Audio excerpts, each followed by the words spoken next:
Hello and welcome back to the virtual classroom, AP Euro Edition. I'm your host, Dr. Olmsted. And of course, today's topic, as you can see, is World War II. This is part two of the lecture. If you haven't watched part one yet, please pause this video, go back and watch the first part first. It'll help bring lots of context to this lecture. So let's pick up where we left off. Now, first and foremost, September 1st, 1939, Hitler is now going to invade Poland. And he does so through a new style of warfare. Remember, he does not want to repeat the mistakes of World War I, which of course were trench warfare.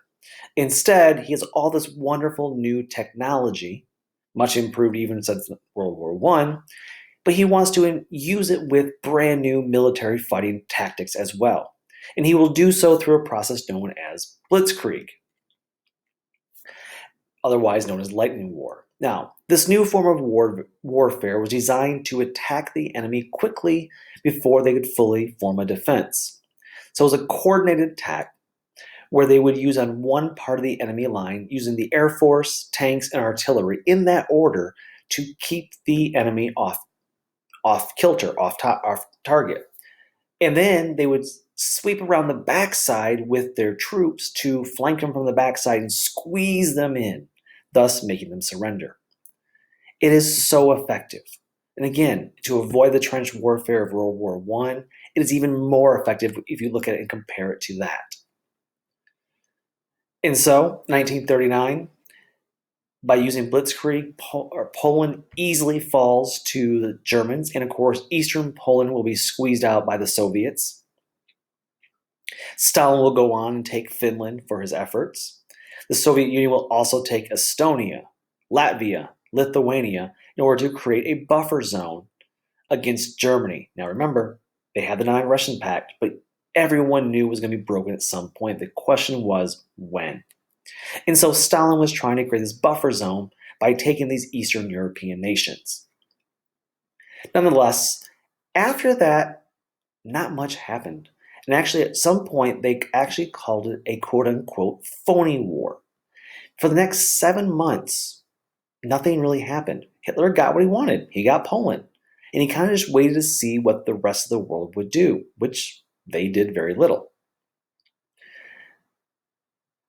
Finally, in April 1940, Hitler was ready to begin a march again. In April 1940, Hitler invades both Denmark and Norway. Takes them both using lightning war blitzkrieg very quickly, very easily. The following month in May, he takes the Netherlands, Belgium, and Luxembourg. All three fall to Germany within a month. By June, France has fallen. He has taken Paris in less than 6 weeks. Hitler is able to do what Germany could not do in World War I in a space of a couple months. And of course, the big battle here in France was, of course, the Battle of Dunkirk, which, again, I highly recommend you watch the movie to depict just how important that battle is in history. Now, following this, Germany does something very unique here in France. They do occupy the northern part of France, which gives them a launching point to Great Britain, and of course the coastal cities. But in the southeast of France, they set up what's called the Vichy government. It was a puppet state, but it was designed to think that, well, France had given up against Germany, and therefore they switched sides, hoping to alienate their allies of, well, who's left? Great Britain. And following this, in summer of 1940, Japan will sign the Tripartite Pact that will join with Italy and with Germany, and the three basically agree to recognize each other's spheres of influence. That way, Japan can have easy access to Asia and the Pacific, and of course, Hitler and Mussolini can focus on Europe. Now, had this gone the other way and had the Axis powers won, of course, there would have been a showdown between Hitler and Japan. But of course, that never happens. And so what happens next is Germany knows the last target is Great Britain. Now, of course, the goal was take out Great Britain quickly, as they had done with the rest of Europe, and then turn around and start fighting against the Soviet Union. And so in August 1940, they begin what is called the Battle of Britain, led by Hermann Göring, one of Hitler's inner circle. He used the Luftwaffe to begin aerial bombing of Great Britain. Now, what saves Britain here is a few things. One is the brave men of the Royal Air Force. Their heroics saved them. On a more practical level, though, two other big things played in the favor of Great Britain. One was the fact that Great Britain is an island. It's very difficult to use the Blitzkrieg strategy when you can't roll your tanks very easily across the English Channel. The second big advantage was not the invention, it had already been invented, but the development, the evolution of the radar system. The use of radar, both for detecting the German Luftwaffe and also their submarines as well, would play a vital role in both the Battle of Britain and later for the United States in the Pacific War. And of course, this technology was being pioneered and developed and enhanced by Alan Turing, a Brit, who was the one who was largely credited with being a hero of the war for the advances in technology. Now, I could probably say this for later, but I do want to point out Alan Turing, after the war, will actually be charged with being a homosexual, which he was. He'll be actually sentenced to life in prison because sodomy laws were still in effect throughout Great Britain. And despite being a hero of World War II, he'll be given the choice to take life in prison or some form of physical punishment. He chose the physical punishment, which was in fact chemical castration. After which, a few years later, he will commit suicide due to the pain and shame and mental anguish. But that's for another day. For now, the Battle of Britain is on, and Hitler had Britain on the ropes. And ultimately, it is only by sheer chance, through technology, through sheer will, that the RAF, the Royal Air Force, is able to ultimately push back the Luftwaffe. Hitler decides, though, again, strangely, he didn't have to. He could have kept the bombing going, but in September 1940, he decides to call off the attack on Britain. They've been going on for a month now. He still kept bombing them periodically, but he gets a little spooked. And he begins to rethink his strategy that had been, up to this point, just gung-ho. In the end, Germany lost 2,400 planes compared to the Royal Air Force of Britain only lost 900. So you can easily say Britain won this battle. Now, Britain was in shambles. This blitz would continue through May of 1941. Hitler would keep bombing Britain, but the main thrust of it was able to be repelled by the Royal Air Force, thus saving Britain, thus saving the Allies and Europe for that matter. Now, why is this important? Well, one is you still had an Allied power in the western part of Europe. This would ensure, which we'll talk about in a second, Hitler's dumb decision, that Hitler has a two-front war to fight, and it is from Britain that we can now launch the famous D-Day invasion to ultimately turn the tide of the war. So the Battle of Britain is a decisive turning point in this war. Though things look bleak, it ultimately leads to better things in the future. And then Hitler makes the all-time dumb decision. He decides to break the non-aggression pact. Now, everyone knew he was going to do it at some point, but to do it so early, before he had fully defeated Britain, was an all-time dumb move by Hitler. And of course, everyone knows it's going to happen. He all along proclaimed he wanted Lebensraum, living space. And the goal was the Soviet Union because, hey, there's no larger country in Europe. However, this will be Hitler's greatest blunder. Because as he begins to attack in Russia, he has tremendous success. He pushes back the Soviets who were not quite fully ready yet. And they push him back as far as Moscow. But the Soviets did some things which hurt their country long term, but short term were quite important. They employ what's called scorched earth tactics. In other words, as the Germans were winning, the Soviets began to burn everything that would be of possible use or resource to the German military. Thus, when the Soviets are finally able to make a stand and winter sets in, the Germans have no resources, no supplies, and nothing that they can rearm themselves because they are quite a ways from their homeland at this point. And again, while this is a bad policy as far as the future goes, in the short term war, this is incredibly important, this idea of scorched earth. Now, by August 1941, US President Franklin Delano Roosevelt had finally met with Churchill after the invasion of the Soviet Union, and they signed what's called the Atlantic Charter. And this agreement was, once the Axis powers were defeated, that there would be self-determination for inhabitants. In other words, they don't want to repeat where you have ethnic Germans in one area fighting these mini civil wars, but we're going to have self-determination for nations. We need to end the colonization. Well, okay, theoretically that's going to happen. The second thing they decided was that we needed to create a quote-unquote permanent system of general security, i.e. United Nations. And again, while this was technically only an agreement between Winston Churchill and Franklin Delano Roosevelt, quickly Stalin would also agree to this. And as a result, by late summer 1941, the US government will approve the Lend-Lease Act, which will allow, there's a picture of the Battle of Britain for you right there, and of course the invasion of the USSR. The Lend-Lease Act, however, becomes vital because it gives large amounts of both money and supplies to help both the Britain and the Soviets.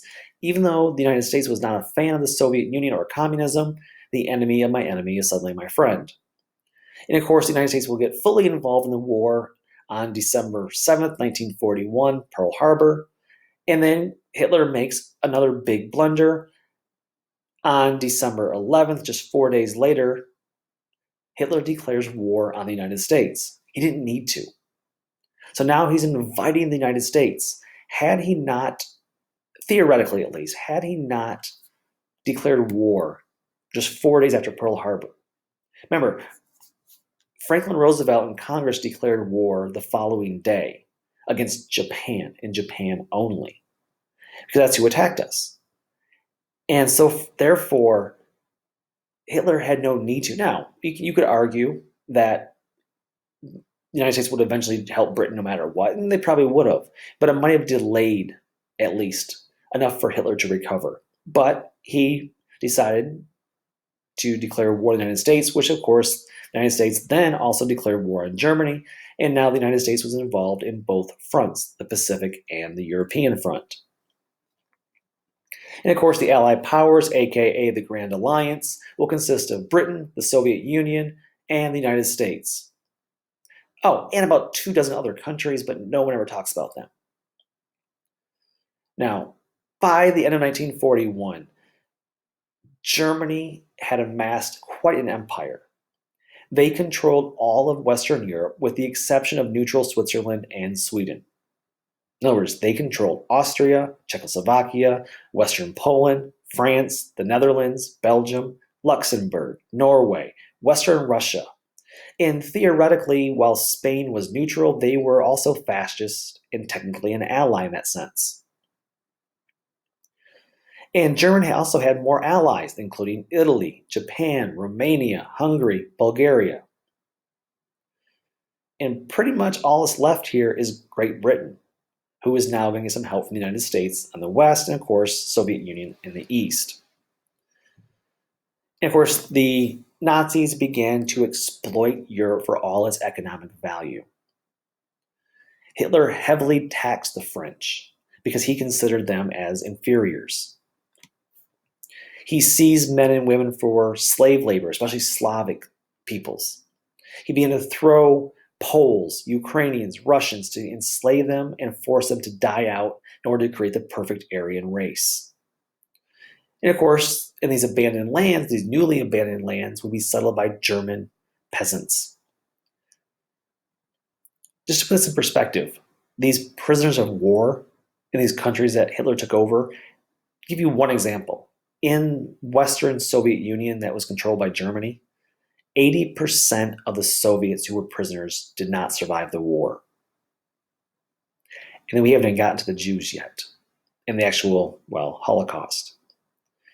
Because the Jews, of course, as we discussed last time, they were under the Nuremberg laws, they were being forced to register and separate themselves. And once Germany gets into Poland, they force the Jews to live in ghettos, the largest of which, of course, was Warsaw, the capital, and of course also in Krakow. In these walled-off ethnic enclaves, inside these walled-off cities, these ghettos, they were deprived of adequate food and supplies. Several families crammed into a single apartment, and they were forbidden contact with the outside world. And then things got worse.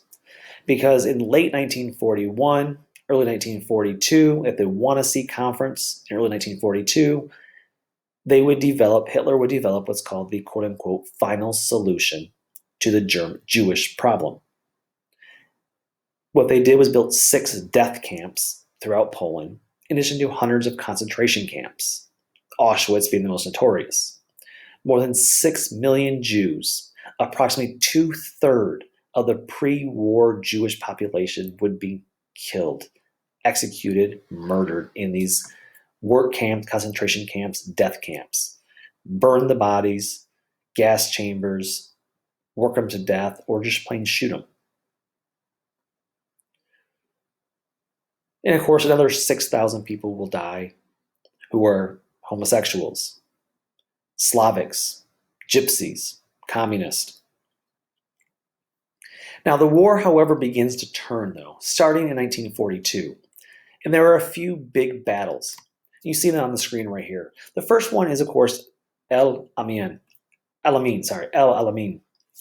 In November 1942, this was a decisive Allied victory in northern Africa. Now, why is this important? Because it opens the door to launch a land invasion of mainland Europe through Italy, because Mussolini in Italy was decisively weaker than Hitler. This will prove important and actually split Hitler's forces once again, because now Hitler will have to focus on the United States Allied powers coming up through Italy, plus focus on the British side of things in Northwest, plus, of course, the Third Front then in Eastern Europe against the Soviets. The second big important turning point was Stalingrad. This, of course, is the critical battle on the Eastern Front. This is the first German land defeat in mainland Europe, where Hitler seeks to take this industrial city of Stalingrad in order to control the Soviet oil fields, which were much needed for the German war machine. The German armies were surrounded eventually by the Soviet forces on all sides. The Soviets had flanked them, but Hitler refused to allow the Germans to surrender, and the bulk of the army was destroyed in Stalingrad. Over 300,000 Germans were destroyed. And after this battle, it becomes a 2.5-year push of the German army from Stalingrad back to Berlin. And of course, the third big turning point, of course, was D-Day, Operation Overlord, June 6th, 1944. And of course, this became a turning point. 120,000 troops crossed the English Channel from southern England, invaded France in this amphibious invasion across the beaches of Normandy on the northern French coast. And it becomes decisive because had it failed, the demoralizing defeat would have almost crippled the Allied forces. But its success proves decisive because now they have a foothold in the northwest side of Europe. So now the Soviets are pushing from the east, the Allies are pushing both from Italy in the south and from France in the northwest. Hitler is now fighting 3 fronts. And by the fall of 1944, the Allied powers in the West are now knocking on the German door. May 8th, 1945, Germany will surrender. Hitler, of course, will commit suicides a few days prior to this, hidden in his bunker after a secret marriage to his longtime lover. The end of the war against Japan, of course, will come after the U.S. dropped the atomic bomb on Hiroshima and Nagasaki in August of 1945. So what is the conclusion of this war? What was going on during this war? Now, of course, for any of these three major turning points to take place, there had to be lots of coordination and planning among the Allied powers. And it is true, throughout the war, there were a number of very prominent diplomatic conferences that took place that would decide both the war itself and how the world would look after the war. The first of these, of course, was known as the Casablanca Conference in 1943. At the Casablanca Conference, both FDR and Winston Churchill declared a policy of unconditional surrender for, quote unquote, all enemies. In other words, they were going to fight together to the end to defeat fascism in Europe and militarism in Japan. And they also agreed at this point, this is the point they agreed, that Italy was the first main target to open up before they would open up a second front in France. So the plan here between the two allies, FDR and Winston Churchill, was to, hey, here's what we're going to do. We're going to let Russia fight by themselves in the east and maintain their own front even though they get their butts kicked.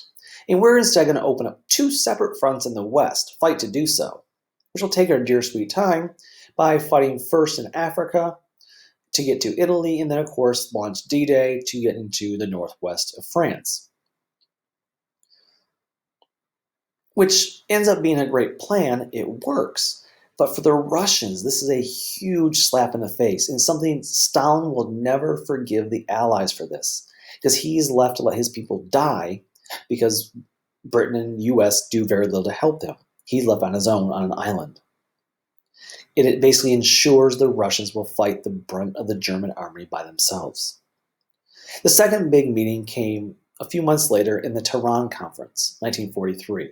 This is the first one where all three of the big three sit down, Roosevelt, Stalin, and Churchill. At this point, they do agree to launch the Western Europe invasion. Stalin does reaffirm his commitment to wage war against Japan after Germany has been defeated. However, Stalin also insists on Soviet control of Eastern Europe and carving up Germany among the Allies. In other words, after this war, remember, originally in the Atlantic Charter, just a couple of years back, Churchill and Roosevelt agree to self-determination. However, at the Tehran Conference, Roosevelt's main objective is to get Stalin's promise that he will help fight against Japan after Hitler's defeated. In order to achieve that promise, that guarantee, Roosevelt and Churchill give in to something major here. They give up the idea of self-determination for all these nations. Instead, Stalin insists and gets that Soviets will control Eastern Europe and both sides will divide up Germany. Now, Roosevelt, for his part, did get some promises that Stalin would allow democratic elections, but we do know how that turned out. Now, so that was 1943. 2 years later, 1945, at Yalta, the big three meet again. Stalin reaffirms his promise that within 3 months after the defeat of Hitler, he will enter the war against Japan.